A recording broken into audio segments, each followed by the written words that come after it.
CMR shopping mall ఆడి శ్రావణం అతిపెద్ద KG sale up to 61% offer 1+1 combo offer. So ఇప్పుడే shopping చేయండి.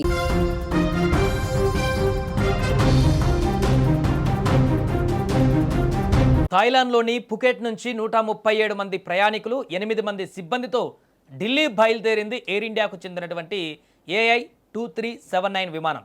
ప్రయాణం సాఫీగా సాగుతున్న క్రమంలో ఆగస్టు 4న ఆకాశంలో ఊహించని ఒక విపత్తు సంభవించింది. విమానం క్రూయిజ్ దశలో ఉన్న సమయంలో ఒక్కసారిగా తీవ్రమైన కుదుపులు ఎదురయ్యాయి. విమానం అకస్మాత్తుగా ఎలాంటి ముందస్తు హెచ్చరిక లేకుండానే 300 అడుగుల మేర కిందకు కుప్పకూలింది. ఈ అనూహ్య పరిణామంతో విమానం -G పరిస్థితుల్లోకి వెళ్ళింది. దీనివల్ల సీట్ బెల్ట్ పెట్టుకుని ప్రయాణికులు సిబ్బంది ఒక్కసారిగా గాల్లోకి ఎగిరిపడ్డారు. ముఖ్యంగా విమానం వెనక భాగంలో కూర్చున్న వారికి తీవ్ర గాయాలయ్యాయి. ఈ ప్రమాదంలో మొత్తం 13 మంది ప్రయాణికులు 4 సిబ్బంది తీవ్రంగా గాయపడ్డారు.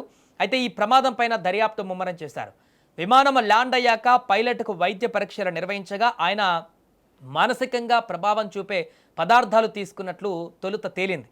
దీంతో అనుమానం వచ్చిన అధికారులు ఆయనను మరోసారి 2వ విడత డ్రగ్ టెస్ట్ నిర్వహించారు. ఆ 2వ పరీక్షలోనూ షాకింగ్ రిజల్ట్ వచ్చింది. పైలట్ గంజాయి సేవించినట్లుగా ఆ పరీక్షలో స్పష్టంగా నిర్ధారణ అయ్యింది. వందలాది మంది ప్రాణాలను తన చేతుల్లో ఉంచుకోవలసిన ఒక కమర్షియల్ విమాన పైలట్ ఇలా గంజాయి మత్తులో విమానం నడిపాడన్న వార్త దేశవ్యాప్తంగా సంచలనం సృష్టించింది. ప్రయాణికుల భద్రతతో ఏకంగా ప్రాణాలతో చెలగాటమాడిన ఈ తీరుపైన ఇప్పుడు తీవ్ర విమర్శలు వెల్లువెత్తుతున్నాయి. ఇక్కడ మరొక భయానక విషయం ఏంటంటే విమానం అకస్మాత్తుగా 300 అడుగుల మేర కిందకు పడిపోయినటువంటి సమయంలో ప్రధాన పైలట్ తన సీట్లో లేనేలేరు.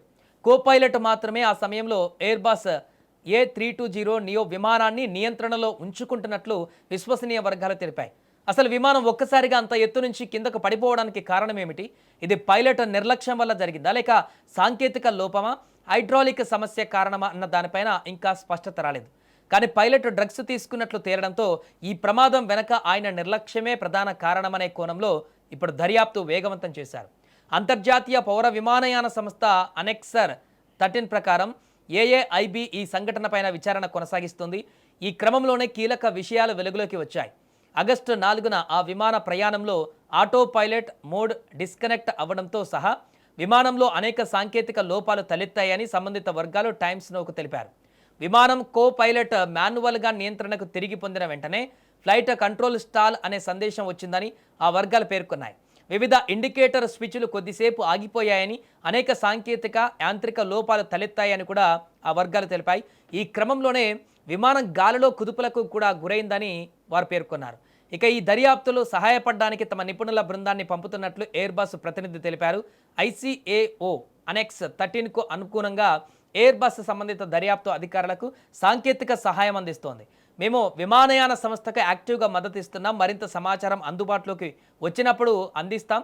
దర్యాప్తులో సహాయపడడానికి నిపుణుల బృందాన్ని పంపుతున్నామని ఎయిర్బస్ ప్రతినిధి ఒక ప్రకటనలో తెలిపారు.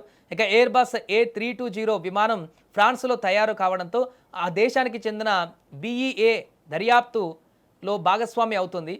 మొత్తానికి పైలట్ గంజాయి వంటి మత్తు పదార్థాలు సేవించడం ఇప్పుడు తీవ్ర చర్చనీయాంశంగా మారింది.